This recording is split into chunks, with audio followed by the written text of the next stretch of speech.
हद पार कर वजीर आजम शहबाज शरीफ ने कहा है कि आइन पाकिस्तान सब पर मुकद्दम है, कोई कानून आइन से बालातर नहीं है।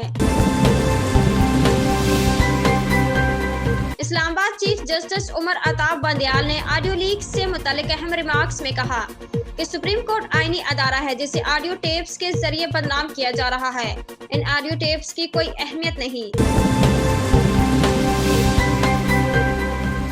इस्लामाबाद हाई कोर्ट ने चेयरमैन पीटीआई इमरान खान को तौहीन अदालत का नोटिस जारी कर दिया और इस केस को दीगर केसेस से मुंसलिक करने की हिदायत कर दी।